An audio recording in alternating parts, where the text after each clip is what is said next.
Hola amigos, muy buenas tardes, muy buenas noches para quienes se incorporen en un ratito. Y también saludo a los amigos que posteriormente se tengan la oportunidad de poder ver esta transmisión en vivo. El día de hoy tenemos aquí como invitada a la psicóloga Jenny Sánchez Fernández. Ella es jefa del Departamento de Prevención y Atención de la Violencia Familiar y de Género de los Servicios de Salud de Yucatán y nos va a apoyar con el tema, un tema muy importante que es subsecuente a esta conferencia que se dio hace 8 días donde hablamos de lo que es la violencia en la familia y hoy ella con toda la experiencia que tiene en diversas instituciones donde ha trabajado, pues nos va a proporcionar información muy valiosa sobre lo que es la atención integral de la violencia y nos va a hablar pues lo que implica justamente esa atención integral que abarca desde la consejería, la atención y el acompañamiento. Entonces vamos a conocer cuál es la ruta que se recomienda para la atención, para la referencia y el seguimiento de los casos que se hayan detectado que sufren de alguna situación de violencia. Es muy importante que como maestros conozcamos dónde son las instituciones que pudieran brindarnos el apoyo que muchas veces necesitamos para nuestros alumnos o también para sus familias, para sus familias. Entonces, hoy vamos a conocer un poquito sobre este tema, sobre la atención, la consejería y el acompañamiento. La psicóloga Jenny, déjenme comentarles, ¿verdad?, un poquito sobre la experiencia que ella tiene. Encuentro en su reseña que gustosamente, ¿verdad?, me dio mucho gusto ver que tiene experiencia en el ámbito educativo. Ella ha trabajado en el programa de apoyo y orientación psicológica en escuelas secundarias de la CEGEI y también estuvo trabajando en el programa Cuenta Conmigo, que es un programa que acompaña también a varias escuelas secundarias, apoyando a niños, apoyando a los papás, apoyando a los maestros que requieren alguna orientación o consejería o atención para alumnos que estén viviendo alguna situación de daño emocional, de rezago, algunas situaciones que se presentan en las escuelas y que a veces los maestros pues no saben qué hacer. Este programa les apoya. Ella también estuvo como supervisora del programa Justamente Cuenta Conmigo. Ha sido responsable del programa de Género y Salud y del programa de Esquizofrenia de la Jurisdicción Sanitaria número 3 de la Secretaría de Salud de Yucatán. Fue también responsable de los programas de salud mental de la Jurisdicción Sanitaria número 3. Fue responsable del Departamento de Prevención y Atención de la Violencia Familiar y de Género y pues ha sido tallerista impartiendo cursos, pláticas, conferencias. Y pues es un gusto poder contar con el apoyo de ella, ¿verdad? Una persona que tiene experiencia y que también tiene la sensibilidad, porque en este tema no es nada más la experiencia, sino también la sensibilidad para poder atender toda una serie de situaciones que se van presentando en el día a día y que familias que viven justamente problemas de este tipo, pues requieren personas sensibles y personas que sepan cómo atender, cómo guiar, cómo canalizar, ¿verdad? Porque en algo tan sencillo como pudiera parecer que fuera una canalización, muchas veces al no realizarse de manera adecuada, desde el cómo escuchamos a la persona en el problema que está viviendo, las palabras que utilizamos para hacer esa canalización puede resultar en un fracaso, ¿no? Entonces, es muy importante el trabajo que se hace a partir de esta problemática que se detecta en las escuelas y que lo podemos vivir en todos los ámbitos, ¿no? En todos los contextos. pero específicamente en el ámbito educativo, pues sí es importante que nosotros sepamos cómo actuar. Jenny, buenas tardes, bienvenida, muchas gracias por estar con nosotros y te cedo la palabra. Pues muchas gracias, maestra psicóloga, Nana, por el apoyo y brindarme este espacio. Y sí, es un placer, de verdad, poder platicar con ustedes un poco acerca de todos estos procedimientos que a lo mejor parecieran como muy simples, ¿no? Pero pues hay muchas cosas que hay que tomar en cuenta para realizar tanto la detección, la consejería, la referencia y también el seguimiento. Entonces es un placer y sin más tardanza, yo creo que iniciamos. Y bueno, el objetivo de hoy, lo que queremos hablar en este espacio, si podemos ir a la siguiente, es que podamos conocer de alguna manera muy general, porque claro está que cada institución tiene un protocolo de atención, ¿no? Una ruta crítica, pero es importante conocer como las características en las cuales en todas las instituciones coincidimos, ¿no? Que es conocer las rutas de atención, referencia, consejería, seguimiento de la violencia familiar y de género. Eso es lo que hoy vamos a tocar. Y bueno, los temas que vamos a ver son detección, ruta de atención, referencia y seguimiento, y las instituciones que de alguna u otra manera trabajan de manera muy colaborativa aquí en el Estado para la canalización de estos casos de violencia. Y bueno, antes que empecemos como hablar de lleno de estas características o estos procesos, creo que es importante preguntarnos qué tanto sabemos de la violencia de género. Podemos escuchar como muchísimas cosas, muchas ideas, tal vez creo que todas y todos en algún momento hemos visto o hemos acompañado o hemos vivido también situaciones de violencia en diferentes aspectos o de diferentes tipos, ¿no? Yo creo que antes que nada sería como muy importante cuestionarnos, analizarnos y evaluar cuál es mi percepción acerca de la violencia, qué tanto sé, porque mientras más conocimiento tengamos de este tema, es más fácil acompañar y dar una orientación adecuada y libre de prejuicios y de juicios de valor, que muchas veces lo que hacen es que vicien, ¿no? Muchas veces este acompañamiento o esta referencia que podemos hacer en estos casos, ¿no? Y para eso me gustaría como tocar algunos puntos que son aspectos importantes que tenemos que tomar en cuenta. El siguiente, por favor.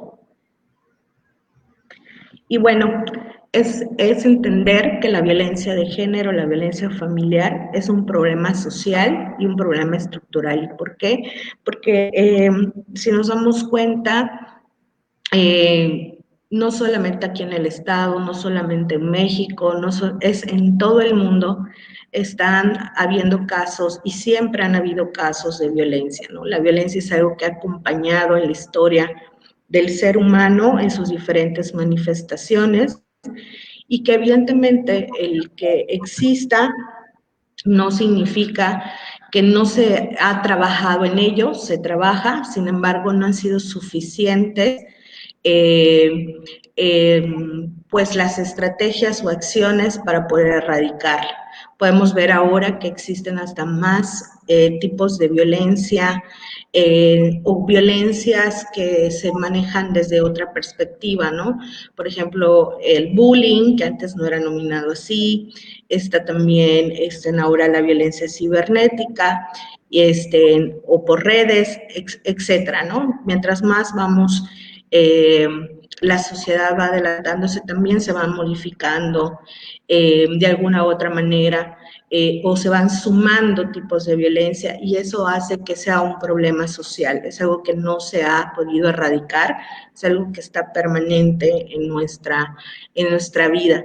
Y estructural me refiero a que pues venimos de una estructura, de una educación patriarcal, y que eso, digo, no vamos a ahondar mucho en ese tema, pero sí me era importante como enfatizar que efectivamente la manera en cómo nos han estado educando, la manera en cómo percibimos a los hombres y mujeres, tiene y acompaña esta manera de percibir la violencia y evidentemente de realizarla, ¿no?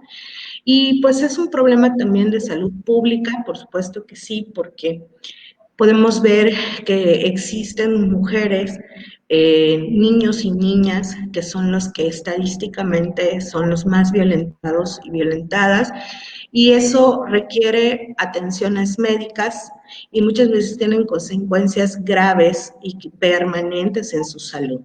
Y eso genera un costo importante en las familias y también en la sociedad. Entonces, evidentemente, sí es un problema ya de salud pública.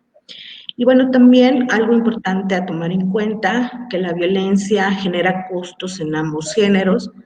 Tomemos en cuenta también que pues es un delito, ¿no? Está en nuestro Código Penal, está en las leyes. La violencia es un delito y por ende es importante tomar en cuenta estos costos que ha tenido la violencia en ambos géneros, ¿no? Del ser mujer, de cómo me ponen en una posición diferente al hombre. Entonces eso también al hombre le generan ciertos costos, ¿no? Y esto, vuelvo a repetir, no nos vamos a andar en eso, pero era importante como ir mencionando y puntualizando estos temas, porque dependiendo de cómo pongamos en contexto las cuestiones de violencia, mejor podemos acompañar, ¿no? También existen muchos mitos alrededor de la violencia que van desde le gusta que le peguen, ¿no? Por eso no se va de ahí, es que es tan fácil que lo deje, ¿no? O bien el decir que la violencia solamente es una cuestión de la gente que tiene bajos recursos, ¿no? Es un problema de un solo sector. Y bueno, en fin, un sinfín de mitos alrededor de la violencia que, como bien dice, son mitos, ¿no? Muchos de ellos, o la gran mayoría de estas maneras que nos han educado y nos han dicho de cómo mirar la violencia, no son ciertas, ¿no? Y hay por ejemplo, muchas veces que estoy jugando, por ejemplo, lo veo en las relaciones de violencia en el noviazgo, en donde todo lo ponen en la cuestión de estoy jugando, ¿no? Es que es mi manera de jugar con ella, ¿no? Los celos está bien porque eso significa que me ama, ¿no? Y esta construcción también del amor romántico, ¿no? También involucra, ¿no? A estos mitos alrededor de la violencia y del amor también, ¿no? De cómo construimos el amor o cómo lo percibimos, ¿no? En esto de el amor es sufrir, el amor es tu cruz, tú lo elegiste, ¿no? Y bueno, todo eso pues también pesa y también genera ciertos y muchos costos, ¿no? Y pues evidentemente la violencia familiar no distingue ni nivel socioeconómico, ni educativo, ni raza, ni religión, ni edad, etcétera. Por supuesto que hay ciertas características que nos pueden hacer que sean mayores factores de riesgo, pero eso no significa que solamente un sector, uno u otro, sean los que lo viven. Es decir, todas y todos estamos inmersos y con la posibilidad tanto de ejercerla como de recibirla, ¿no? Como de vivir esa violencia. Entonces, creo que también es importante tomar en cuenta esto, ¿no? Y pues es un problema que involucra a todas y a todos, y con esto me refiero a familia, escuela, religión, hombres, mujeres, niños, adultos mayores, ¿no? Personas con discapacidad, mujeres y hombres indígenas, ¿no? Es decir, es algo, el gobierno, ¿no? Instituciones gubernamentales, como instituciones de asociación civil, evidentemente todas estamos involucrados en esto para poder hacer una detección, dar un acompañamiento adecuado y evidentemente pues que estas mujeres, hombres, niños y niñas reciban la atención integral adecuada en el momento oportuno, ¿no? Entonces, ya tomando estos aspectos grandes en cuenta, entonces, ¿qué hacer, no? O sea, ¿qué es lo que tenemos que hacer cuando se nos presenta un caso de violencia? O pues nos dicen que a lo mejor alguna mamá, algún papá, algún hijo, algún niño, alguna niña, algún adolescente está viviendo una situación de violencia. Yo aquí les pongo brevemente algunos pasos que es importante como no perder de vista cuando hacemos esto. Una es la detección, o sea, es detectar, estar pendiente de los indicadores y los factores de riesgo que tenemos, o ese foquito rojo que nos dice que algo no está bien en ese niño, en esa niña, en ese adolescente o en esa mujer, ¿no?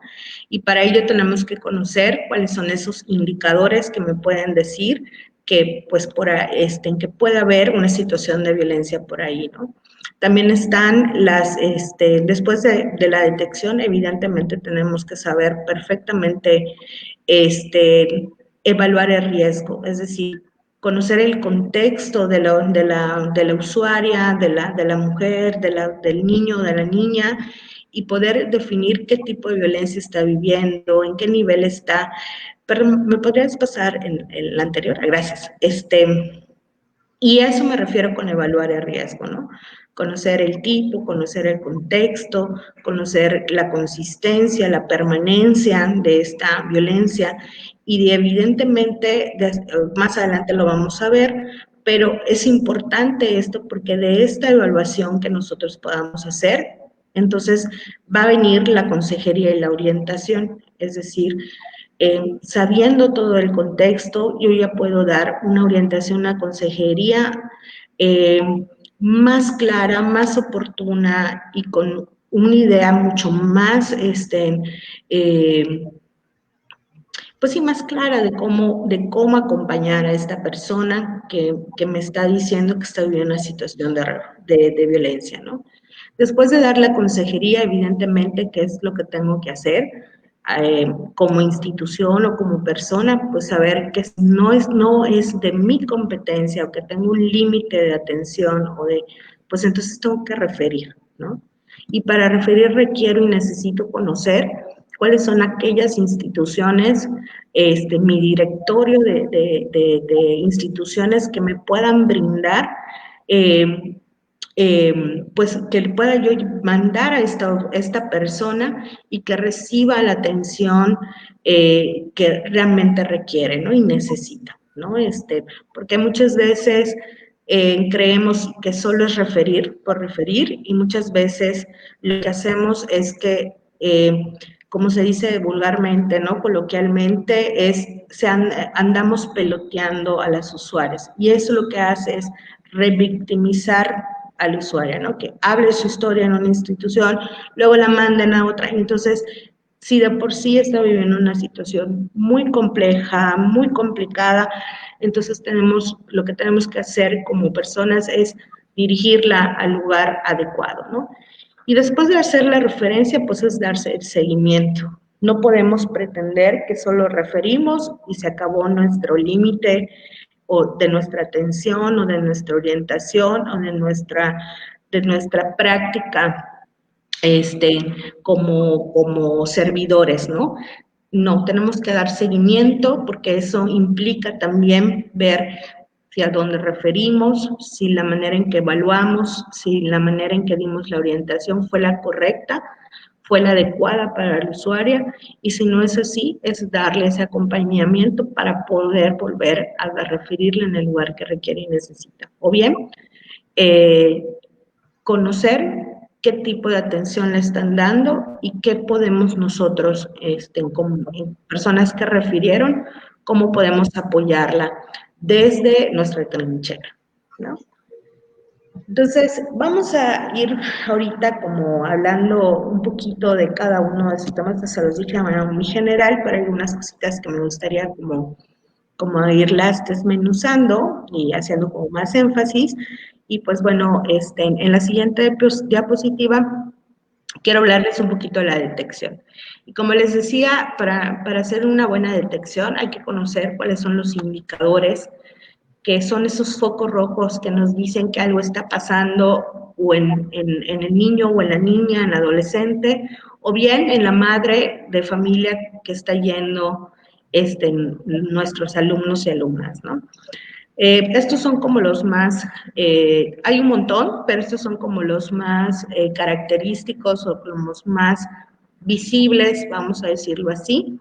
Y bueno, uno es pues el bajo rendimiento escolar, inasistencia a clases o retardos frecuentes. Son estos niños o niñas que van una semana, se desaparecen 15, siempre hay pretextos del por qué no están llegando, o se están durmiendo en clases, o se ven muy cansados, o si antes estaban muy bien académicamente, bajan su rendimiento escolar. Y esto es un indicador que nos puede decir que algo está pasando en su contexto familiar o personal.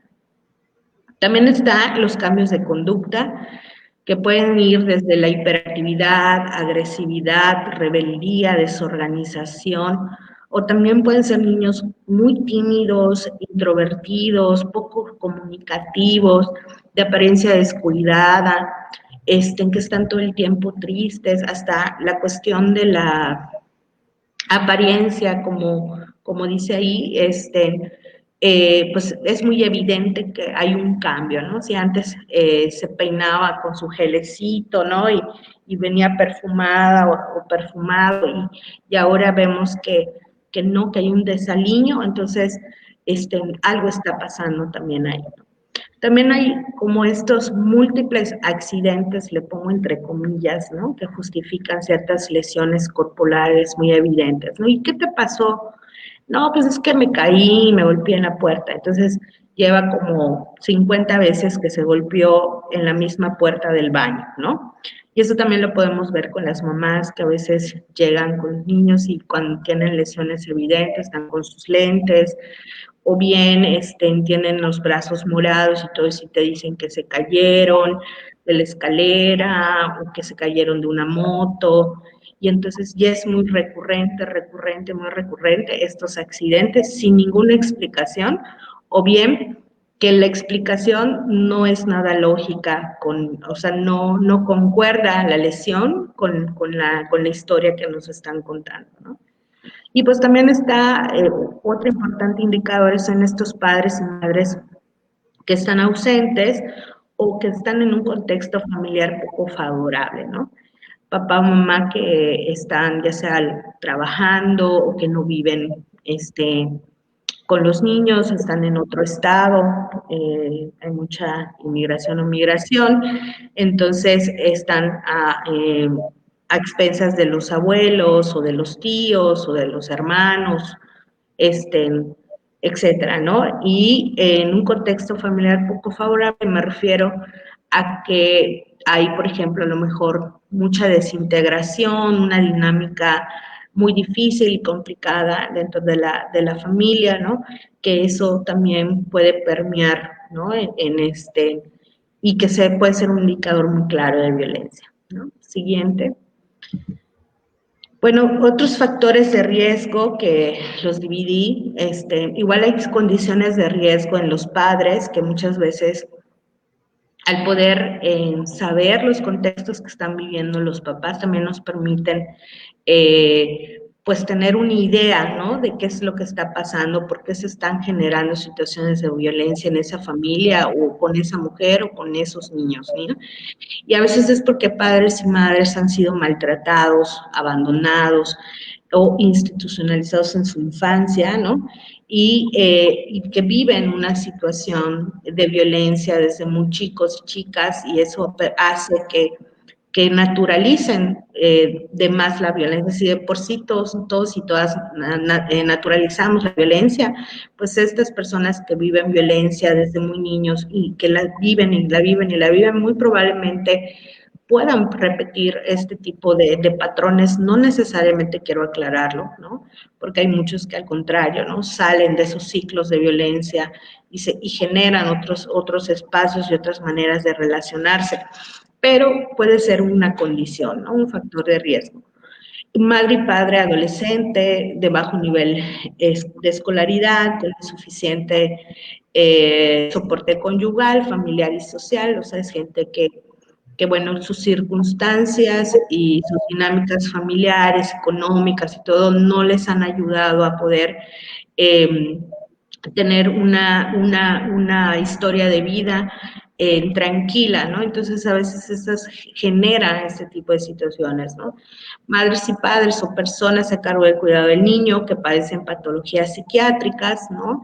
Alcoholismo o cualquier otra adicción, que pues es bien sabido que muchas temáticas, bueno, la violencia se relaciona mucho con aspectos de depresión, ¿no? Suicidio, el alcoholismo, ¿no? Por ejemplo, muchas de las mujeres que nos llegan a la Secretaría de Salud son mujeres que fueron golpeadas, bueno, han escuchado muchos casos, ¿no? De machetazos, de que las apuñalan, de que les cortan la cara, en fin, y es muchas veces cuando su pareja, su esposo, lo que sea, estaba bajo efectos del alcohol, ¿no? O de cualquier otra droga. Entonces está muy relacionado este tipo de adicciones con la violencia. Madres y padres con baja tolerancia al estrés, y eso lo podemos ver la vida ahora cotidiana va generando como mucho más estrés y eh, a veces muy poca posibilidad como de crear espacios en los cuales podamos trabajar en nuestro autocuidado, ¿no? Sino al contrario, hacen que nos genere más estrés porque la vida es mucho más rápida, tenemos que trabajar más para a lo mejor ganar lo mismo que ganábamos hace 5 o 10 años, ¿no? O sea, la vida nos ha permitido estar bajo constante estrés. Muchas veces eso hace que no se tenga mucha paciencia, que esto haga que nos molestemos más rápido, que tengamos muy poca tolerancia a la frustración, y entonces en vez de educar desde o reaccionar de una manera mucho más asertiva, se reacciona en base a golpes o en base a insultos o en base a humillaciones, en base a quitar ciertas cuestiones económicas, etcétera, ¿no? Tomando en cuenta todos los tipos de violencia, ¿no? Siguiente, por favor.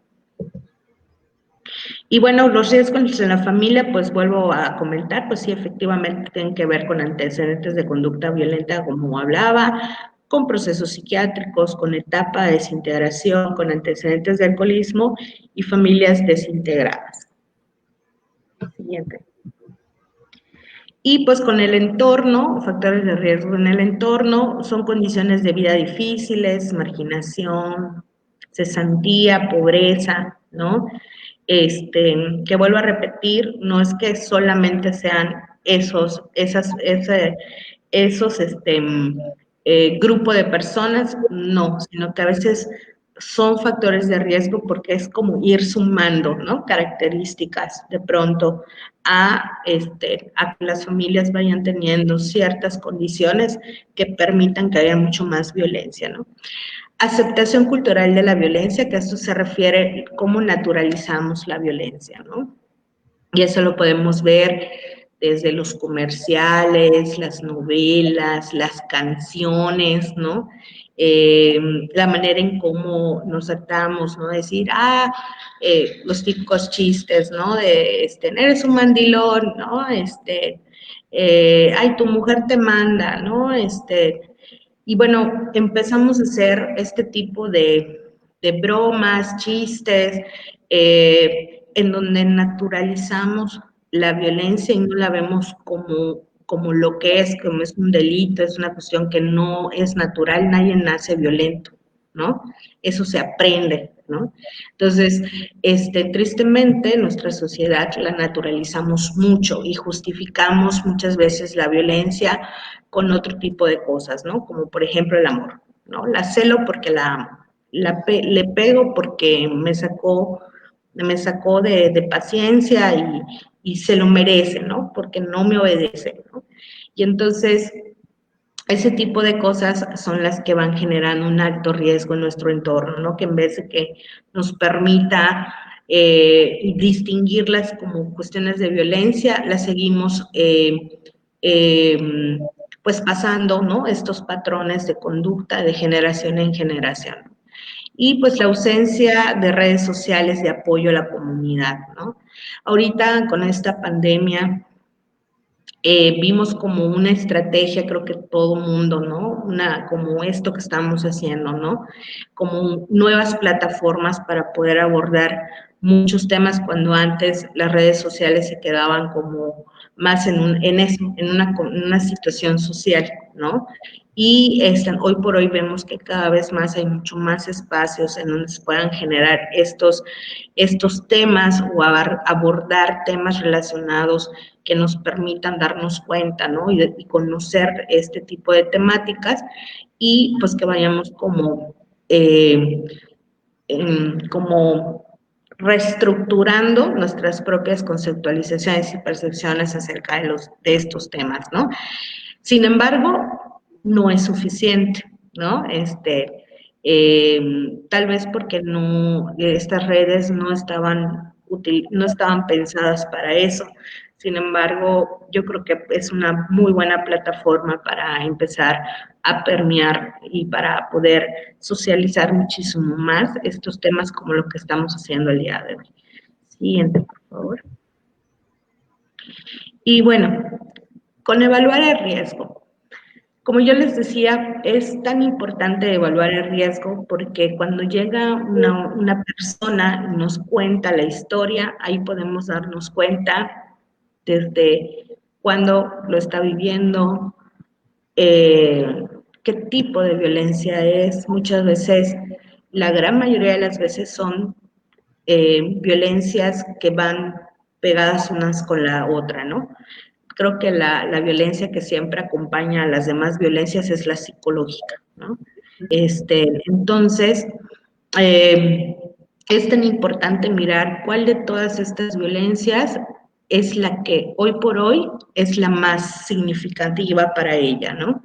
Porque puede ser que sea vamos a poner un ejemplo, una mujer que llega y te dice que su esposo le pega cada vez que está borracho, que la humilla todo el tiempo, que le tira la comida, que solo le da un poco de dinero a la semana porque todo lo demás lo gasta en tomar o en el juego o en lo que sea, y ella tiene que hacer como muchas otras cosas, lavar ropa, o bien vender otro tipo de situaciones, de cosas para poder solventar la vida de sus hijos, ¿no?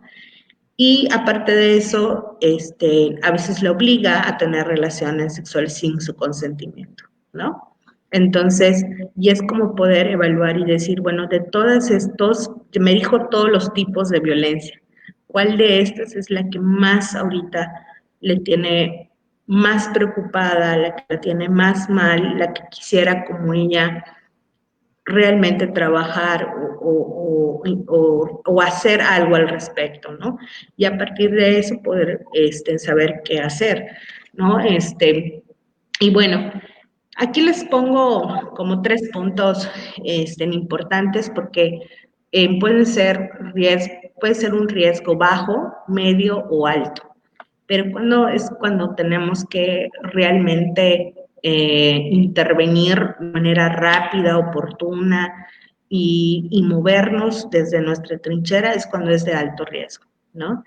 Y entonces, esos son 3 puntos que no debemos de olvidar, que cuando pasa esto, tenemos ya que hacer la orientación y referir o canalizar, ¿no? Y es cuando existen signos de maltrato muy claros y evidentes, ya sea físico, de abandono, maltrato emocional y abuso sexual, que vemos que ya es algo que no se puede seguir dejando o haciendo un lado o dejarlo pasar, ¿no?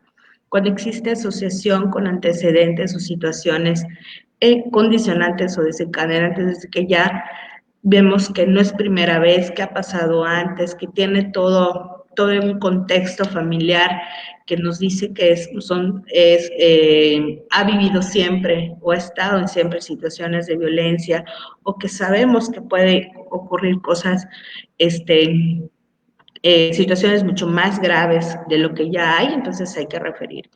Y cuando hay una información suficiente sobre la ocurrencia de las situaciones que están sucediendo, ¿no? Del maltrato, por ejemplo, que lo verbalice en el niño o la niña, que lo pueda reconocer un adulto también que esté involucrado y que diga, pues sí, sí está pasando esto, el testimonio de otras personas o un documento judicial o policial donde ya nos dicen claramente de que hay una situación de violencia, ¿no?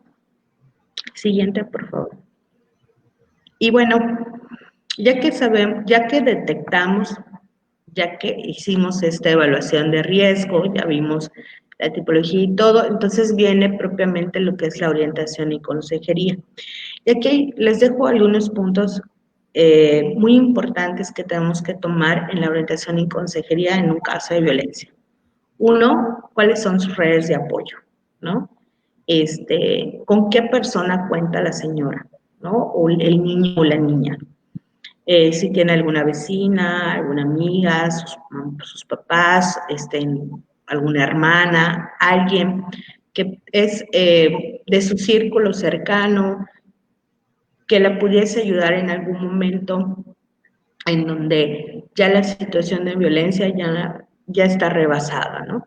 Y entonces es que ella puede identificar quiénes son esa gente que la puede apoyar y con la que puede recurrir en un momento en donde ya se les haga de las manos la situación de violencia, ¿no?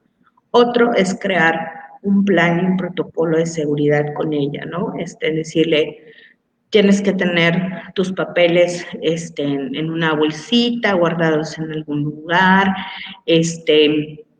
oye, tienes puerta trasera, cuando llega tu esposo borracho, en dónde comúnmente estás, qué es lo que realmente, cuando llega, qué es lo que le sulfura, que no le contestes o que sí le contestes. Entonces, en base a eso, se va buscando la manera de que ella haga cosas que le den cierta seguridad en ese espacio en casa, ¿no? Entonces, es como ayudarla a crear estos planes o estos protocolos de seguridad, que reconozca sus redes de apoyo para que sepa dónde acudir y pues evidentemente tener claridad de las instituciones que la pueden apoyar, porque como yo decía, si esta persona requiere de cierto tipo de atenciones, tengo que saber qué instituciones brindan ese tipo de atenciones para que entonces yo conozca dentro de mi misma comunidad con qué instituciones cuento para poderla referir y no mandarla a ciertos lugares. Ejemplo, ¿no? Que la usuaria o la persona quiere denunciar, ¿no? Entonces, si yo no conozco lo que hay en mi comunidad y la mando, por ejemplo, estoy en Peto, ¿no? Y la mando hasta Mérida a denunciar, pues lo que estoy haciendo es lo que les decía antes, ¿no? La estoy revictimizando y la estoy llevando en un lugar que no es el adecuado ahorita, ¿no? A lo mejor en Peto hay una agencia de fiscalía donde ella puede ir a denunciar ahí sin necesidad de ir a Mérida. Entonces, por eso es importante conocer con claridad cuáles son las instituciones que la pueden apoyar y con las que se cuentan en la comunidad en la que está, ¿no? Y a partir de eso, pues poder brindarle las alternativas en las que ella puede acudir. y pues evidentemente brindarle alternativas de acompañamiento en el centro escolar, ¿no? Como lo que decía, ¿no? No es solo referirla, sino también decirle, bueno, aquí en la escuela, ¿cómo te puedo apoyar? ¿Qué necesitarías que hiciésemos, ¿no? Con el niño, con la niña, con el padre, y hacer también nosotros un plan de trabajo, más bien no de trabajo, de acompañamiento a estas personas que están viviendo una situación de violencia, ¿no? Un ejemplo que les puedo dar con esto para que quede como más claro, en una escuela, un niño estaba ya dado a los tíos porque la madre estaba en la cárcel por situaciones de que ejercía violencia con este niño, ¿no? Entonces, la madre sale, nadie nos avisa, y entonces ya llegan los tíos, que eran los tutores del niño, nos dicen, miren, lo que pasa es que ya salió la mamá, seguramente va a estar viniendo a buscarlo a la hora de la salida, necesitamos que nos apoyen, ella tiene una restricción, no se puede acercar el niño, tiene estas situaciones que nos pueden ayudar. Y entonces lo que hicimos es hacer todo un protocolo, una estrategia para cuidar y acompañar a este niño y ver que no esté en riesgo nuevamente ante esta situación en la que vive, ¿no? ¿Y qué hacíamos? Pues esperaba, no salía a la calle, se quedaba a esperar a su familia adentro. Si venía la mamá, no le dábamos datos del niño, del niño, se le pedía que se retirara, etcétera, ¿no? Entonces, sí, a eso me refiero como brindar alternativas de acompañamiento dentro del centro escolar, ¿no? O sea, hay que conocer el contexto, hay que conocer qué hacen las instituciones y en base a eso, cómo nosotros podemos apoyar y acompañar desde nuestro centro escolar, ¿va? Siguiente, por favor.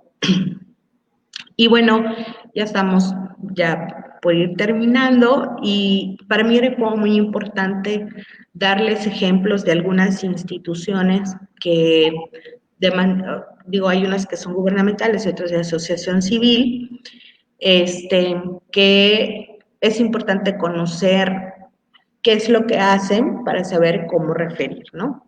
En el caso del Centro de Justicia para las Mujeres depende de Fiscalía, y la atención que ellas brindan es la atención jurídica y la atención psicológica, ¿ya? Entonces, cuando sabemos que es una mujer que necesita denunciar, que necesita una atención y un acompañamiento muy de la mano entre lo jurídico y lo psicológico, pues es preferible mandarla al centro de justicia, porque ahí le van a dar toda esta atención desde que ella entre, porque la van a acompañar a hacer la denuncia, ¿sí?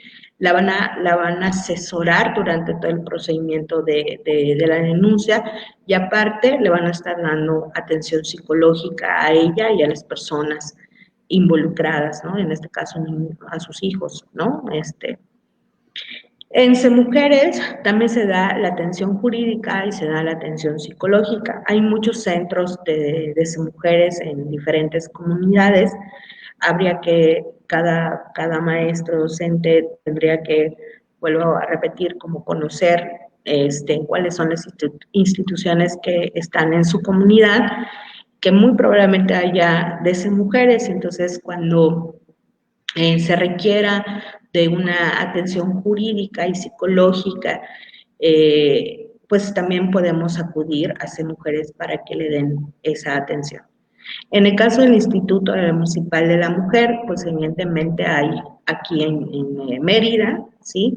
Y se les da la atención jurídica y psicológica y también se les da la cuestión de refugios. Esta institución tiene refugio y entonces, y esto es para los casos de violencia extrema, ¿no? Que aquí es de todo y evidentemente si sabemos que esta mujer se quiere salir de su casa con sus hijos, que ya no puede más con esta violencia y decidió escapar, pues entonces vamos a enviarla a un refugio para que ahí la puedan resguardar mientras inicia todos sus procesos de jurídicos, su atención psicológica, la puedan ayudar a que pues ella poco a poco pueda tener más herramientas para poder enfrentarse a todo lo que venga en esta situación, ¿no? Siguiente, por favor. En Prodemefa, pues evidentemente Prodemefa se encarga de la atención a personas menores de edad y personas con discapacidad. Entonces, cuando hay una cuestión de violencia relacionada con estas dos características de personas, sí es importante que se refiera ahí para que le puedan dar un seguimiento muy claro y muy oportuno, ¿no? El UNIPREP, pues igual, en ellos tienen ahí un grupo de psicólogos que son de la SCP y entonces ellos, por ejemplo, cuando una persona está muy violenta en una casa, se le habla y ellos van y rescatan a la familia, ¿no? O llevan a la persona que está violentando, se las llevan para proceder si la usuaria quiere poner una denuncia. Entonces hacen todo este acompañamiento policial, también hacen ese acompañamiento en cuestión de las denuncias, ¿no? Y en asociaciones civiles, pues igual tenemos a APIS, que es otro refugio. Aquí en el estado de Yucatán solo hay 2 refugios. Una es de Asociación Civil, que es APIS, y el Instituto de la Mujer, como ya les comentaba. Entonces, ahí nos pueden apoyar para que las mujeres lleguen al refugio y puedan estar tranquilas, ¿no? Y libres de peligro. Y también hay muchas instituciones que dan acompañamiento jurídico, psicológico, médico. Un ejemplo es UNACE, ¿no? Que hace todas esas, ¿no? Da todo este tipo de acompañamientos. UNACE también apoya mucho en ese aspecto, ¿no? Bueno, el que sigue, por favor. Y bueno, pues en salud, pues van a ver que está un poco más, hay mucho más sobre salud, porque es donde actualmente estoy laborando y pues es lo que yo me hago cargo. Y pues para mí es súper importante que sepan todo lo que hacemos en salud para que también lleguen cada vez más usuarias en tiempo y forma, ¿no? Nosotros nos regimos por la norma 046, que es de atención de la violencia familiar, que es aplicable en todo el país. Y bueno, ahí es donde nos dice nuestro qué hacer como personal de salud cuando nos llegan casos, ¿no? De violencia familiar y sexual. También hacemos detecciones ahí en salud, desde la consulta externa, en urgencias, en diferentes áreas, ¿no? Hacemos detección. También hay atención médica y psicológica especializada, desde los módulos especializados, que en un ratito les doy la lista.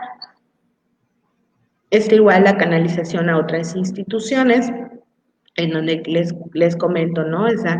Creo que es importante estas gestiones interinstitucionales, porque toda institución tiene ciertos límites, ¿no? Y hay que tenerlos muy claros y decir, bueno, esto no me compete, o hasta aquí puede llegar mi atención, entonces lo refiero a otro lado, ¿no? También tenemos la atención integral en casos de violencia sexual y, por ejemplo, entrega de profilaxis, pruebas de VIH, embarazo e IVE en casos de violación sexual. Y eso es súper importante y es algo que les quiero compartir. Durante todos estos años nos han llegado un porcentaje muy pequeño de mujeres, niños y niñas que llegan a tiempo para que les podamos dar la atención pues de violación sexual lo más oportunamente posible. Y creo que aquí es importante saber que para nosotros como salud necesitamos que lleguen antes de las 72 horas para poderles dar toda la atención, desde la profilaxis hasta las PAES, ¿no?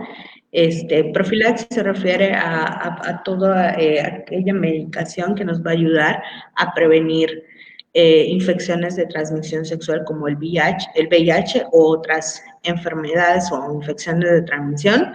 Y pues evidentemente la PAE, que es la pastilla de anticoncepción de emergencia en caso de las niñas o de las adolescentes que están viviendo esa situación y que requieren pues seguramente evitar un embarazo no deseado, ¿no? Y pues bueno, es importante que lleguen antes de las 72 horas porque mientras más pronto lleguen, mejores efectos pueden hacer pues el tratamiento que les podemos dar, ¿no? Porque ya después de las 120 horas ya es muy difícil que podamos, o sea, sí se les da el seguimiento médico, pero es muy difícil poderlas abordar con todo lo que se requiere y se necesita. Entonces, sí creo que es importantísimo que tomemos en cuenta que si conocemos algún caso, lo podamos referir lo más pronto posible para que se les brinde esta atención que solamente salud la brinda, ¿no? Siguiente, por favor. Y bueno, ahorita actualmente en la Secretaría de Salud tenemos 15 módulos de violencia, que es atención médica y psicológica especializada, y aquí les dejo en dónde están. Está ahí en Mérida, en Canacín, en los dos centros de salud de Canacín, tanto en Canacín como San José Canacín, UMAM, Progreso, Valladolid, Ticul, Ticín, Tecash, Peto, ¿sí? Siguiente, por favor. En el Hospital Orán, en los 3 turnos, matutino, vespertino y fin de semana. Hospital Materno Infantil, igual, turno matutino, vespertino y fin de semana. Hospital General de Valladolid, el de San Carlos de Tizimín y el Hospital Psiquiátrico de Yucatán. Y bueno, ya para terminar, las conclusiones, lo que quiero concluir con este tema es que es importante realizar un trabajo interinstitucional y corresponsable sobre los casos de violencia que se presentan. Nosotros, como servidores públicos, desde diferentes lugares en donde nos encontremos, es nuestra responsabilidad, evidentemente, hacer todos estos acompañamientos y gestiones interinstitucionales, porque no podemos trabajar solos, tenemos que trabajar en conjunto, como instituciones, como personas, para poder dar un acompañamiento realmente integral a las personas que viven una situación de violencia, ¿no? También es importante entender que pues, la violencia es un delito y que es nuestro deber hacer lo que nos corresponde. Antes, pues la misma cultura nos decía, los trapitos sucios se lavan en casa, ¿no? Ese es un problema de ellos y yo no me voy a meter.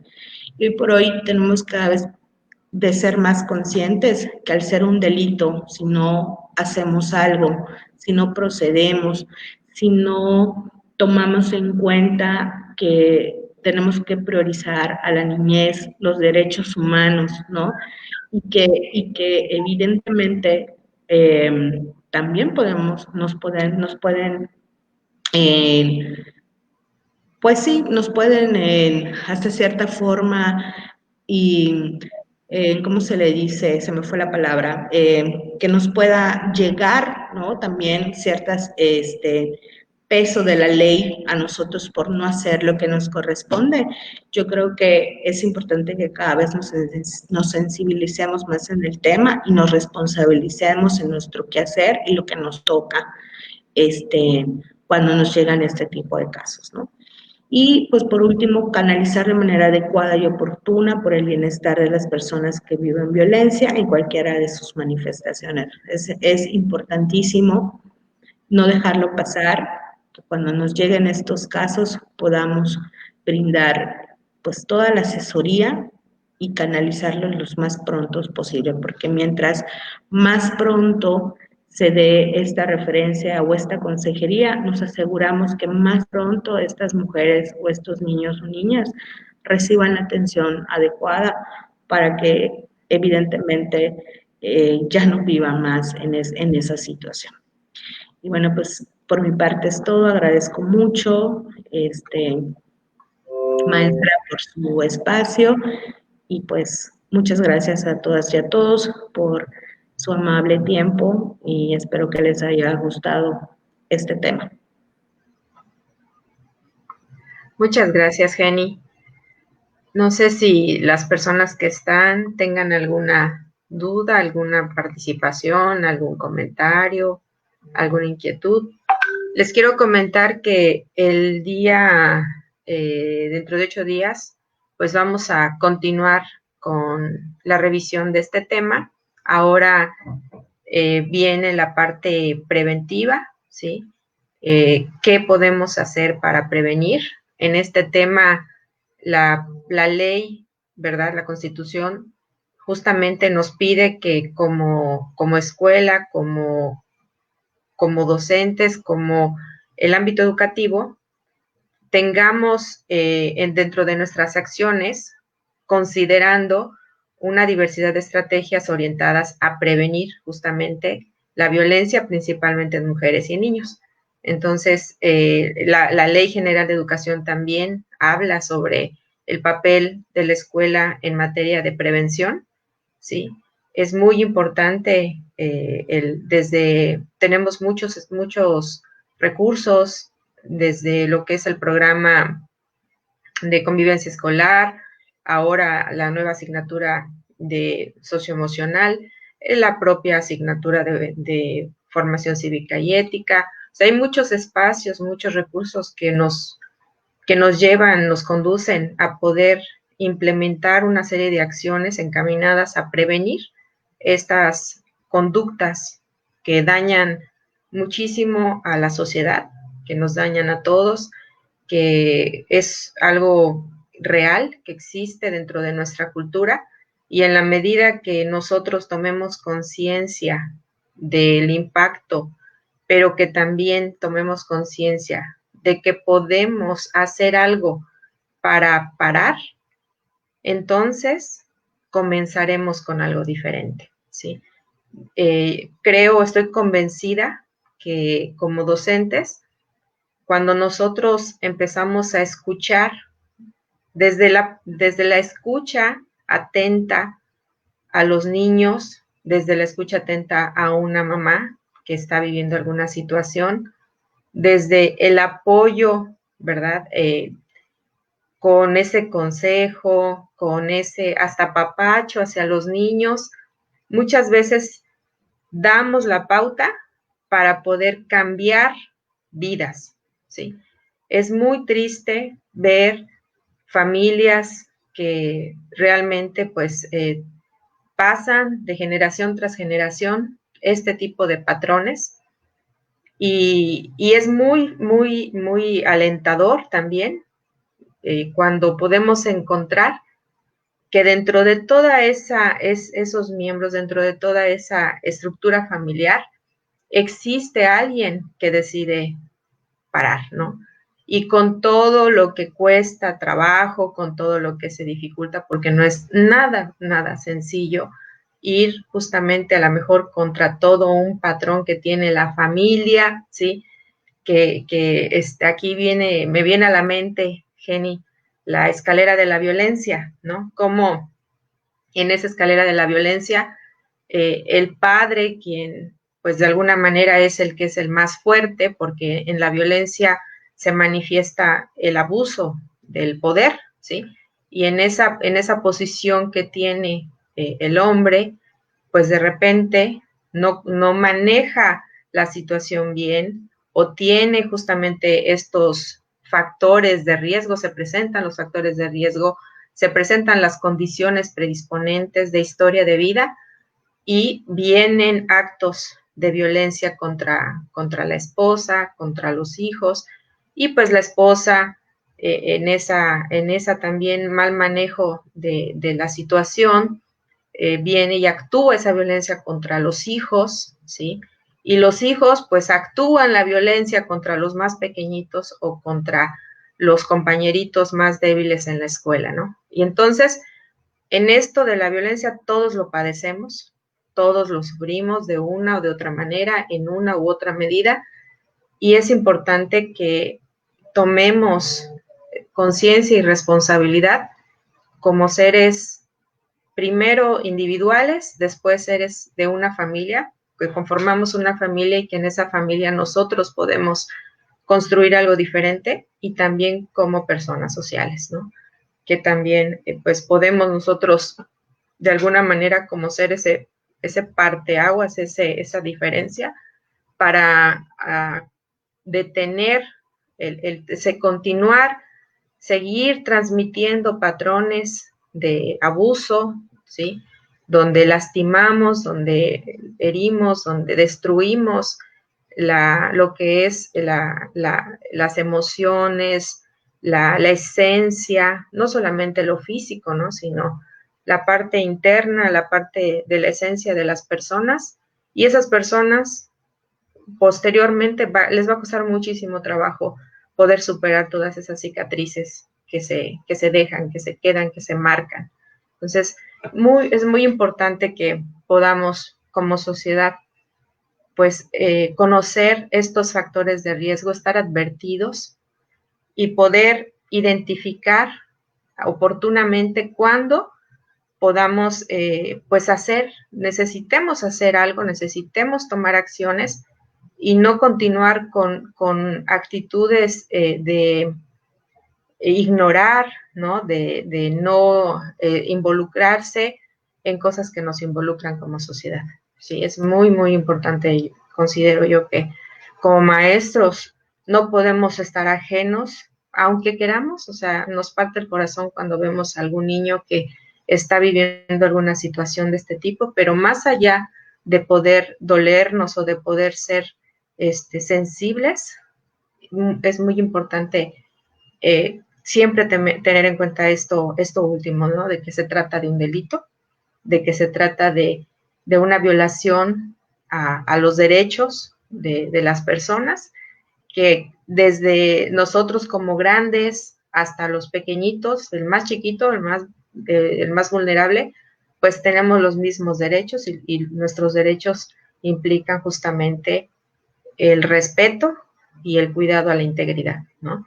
Entonces, qué importante poder educar, poder formar a los niños en este tipo de valores, cuidando cada acción, tomando nuestro papel con toda la seriedad que implica, porque realmente esto es parte de lo que trasciende en una vida y que nos puede permitir tener una vida mucho más tranquila, tener una vida más disfrutable, que finalmente para eso estamos, ¿no?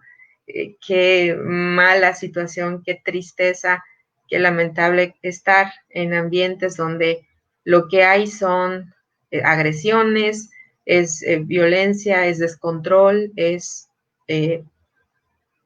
pues todo lo que pueda implicar el dañar a otra persona, ¿no? Entonces, sí son patrones, vamos cargando herencias, es una realidad, sí, pero también está en nuestras manos poder hacer un alto y poder marcar diferencias. Entonces, vamos a apoyar a estas situaciones para que paren. Y bueno, les invito entonces a dentro de 8 días participar. Quisiera que fueran un poquito más activos si tienen dudas. Yo creo que son temas difíciles, ¿verdad? No, los maestros, la gente que trabajamos con niños, con mujeres y hasta con hombres. Recuerdo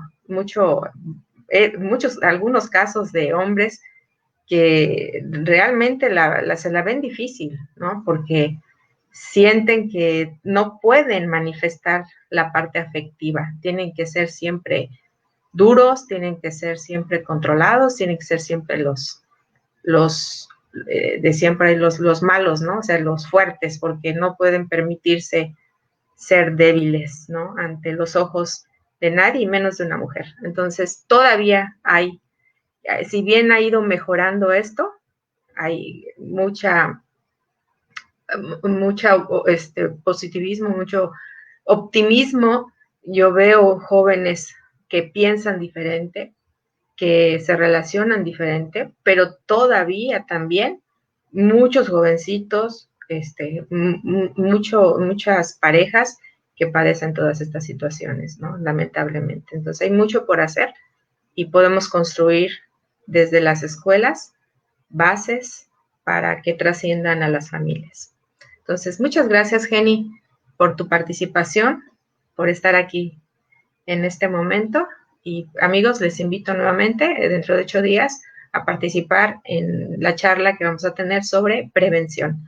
Y dentro de 15 días, que ya vamos prácticamente a cerrar, vamos a tener un espacio, ya no mediante una transmisión en vivo, sino va a ser más en corto, más en privado, ¿verdad? No tan privado que sea individual, pero sí una charla mediante un grupo de Google Meet, mediante la plataforma de Google Meet, para que las personas que tuviesen alguna inquietud y que tuvieran la necesidad de platicar o de exponer alguna situación más en corto, lo puedan hacer. Entonces, eso se va a poder llevar a cabo dentro de 2 semanas, igual a las 6 de la tarde. Ahí sí vamos a requerir que se registren, va a ser un cupo máximo de 30 personas, entonces va a ser previo registro para la participación. Pues muchas gracias, Jenny, te agradezco enormemente. Muchas gracias, amigos, por acompañarnos. Que estén muy bien, buenas noches.